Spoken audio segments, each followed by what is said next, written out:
Selamat siang, Mas. Selamat siang. Oke, Mas. Untuk yang pertama, ini tujuan dari aksi hari ini dan juga tujuan besar dari Jokpro 2024 itu apa ya, Mas? Ya, yang pertama Jokpro 2024 hari ini menetapkan hari Sabtu sebagai Jokpro Day. Ya, setiap hari Sabtu itu adalah Jokpro Day, di mana kami meminta kepada seluruh simpatisan Jokpro di seluruh Indonesia untuk menggunakan kaos secara bersamaan di hari Sabtu. Untuk meramaikan kegiatan tersebut, kami menyelenggarakan aksi mendukung Jokowi 3 periode sekaligus menolak penundaan pemilu 2024. Aksi ini akan dilakukan di beberapa kabupaten kota di seluruh Indonesia setiap hari Sabtunya, ya, di mana kami dengan tegas menolak penundaan pemilu. Karena kami memandang Jokowi 3 periode atau perpanjangan periodisasi jabatan presiden itu tetap harus dilakukan melalui pemilu. Karena tidak ada satupun lembaga di Republik ini yang diberikan kewenangan untuk menunda pemilu. Sehingga jalan satu-satunya adalah pemilu 2024. Dan Jokpro sendiri memasangkan Jokowi dan Prabowo untuk mencegah polarisasi ekstrim. Karena kami memandang Indonesia saat ini sudah terbelah. Indonesia bagian timur kuat dengan Pak Jokowi, Indonesia bagian barat kuat dengan Pak Prabowo. Di tengah-tengah sudah ada jalur Gaza. Sehingga untuk mencegah polarisasi ekstrim itu Jokowi harus dipasangkan dengan Prabowo di 2024. Demikian. Tapi, Mas, kalau misalnya kita membicarakan tentang pemilu tahun 2024, ini pasti tidak lepas dari survei yang dilakukan oleh LSI belum lama ini, yang mana mereka mengatakan bahwa mayoritas masyarakat ini menolak adanya perpanjangan jabatan presiden, dan kabarnya Presiden Joko Widodo juga sempat menolak, Mas. Lalu bagaimana Jokpro menanggapi hal tersebut? Yang pertama kita harus bedakan dulu dengan penundaan pemilu dengan Jokowi 3 periode. Itu dua hal yang berbeda, ibaratkan air dan minyak. Sejauh yang saya pelajari, sejauh yang saya baca, survei LSI itu menyampaikan masyarakat tidak setuju dengan penundaan pemilu. Bukan perpanjangan masa jabatan presiden melalui pemilu. Ini dua hal yang berbeda, ya. Kalau terkait mayoritas masyarakat menolak penundaan pemilu, sama dengan Jokpro. Kami juga menolak penundaan pemilu. Tetapi berdasarkan survei dari SMRC, 40% masyarakat Indonesia setuju Jokowi 3 periode. Ibaratkan kalau pemilih di Republik ini ada 200 juta, 40% dari 200 juta itu adalah sekitar 90 juta. Sekitar 90 juta pemilih masyarakat Indonesia setuju Jokowi 3 periode. Itu survei bulan Desember tahun 2021. Kita belum tahu survei di bulan Maret 2022. Saya hakul yakin angkanya sudah lebih dari 50% masyarakat setuju Jokowi 3 periode. Ini dua hal yang berbeda, begitu. Karena sekali lagi, Jokpro memandang bahwa legitimasi Pak Jokowi itu sudah selesai di Oktober tahun 2024.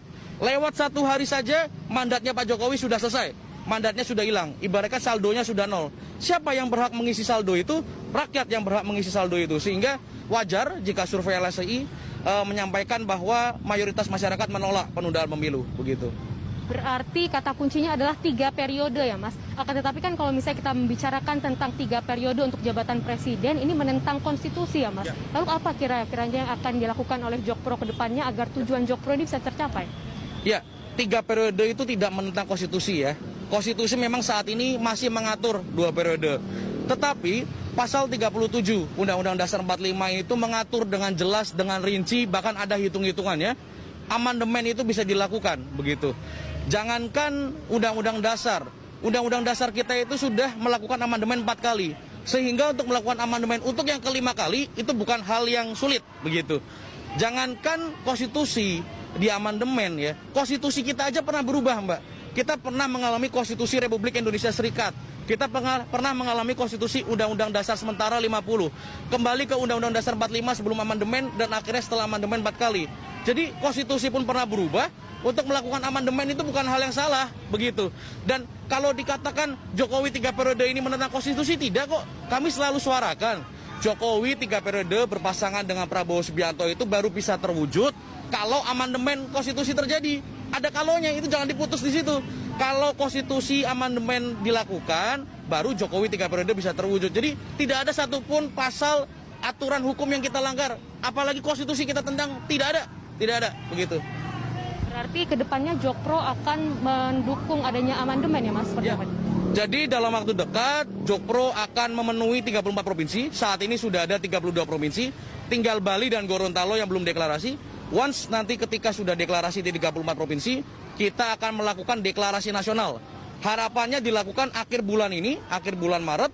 Kami akan melakukan deklarasi nasional dan keesokan harinya kami akan serentak boyongan ke MPR, ke Senayan untuk menyuarakan aspirasi ini langsung kepada pimpinan MPR. Sehingga harapannya MPR bisa mengolah aspirasi ini dan amandemen dilakukan begitu. Oke, Mas Timothy, terima kasih atas waktunya ya, Mas. Oke, baik.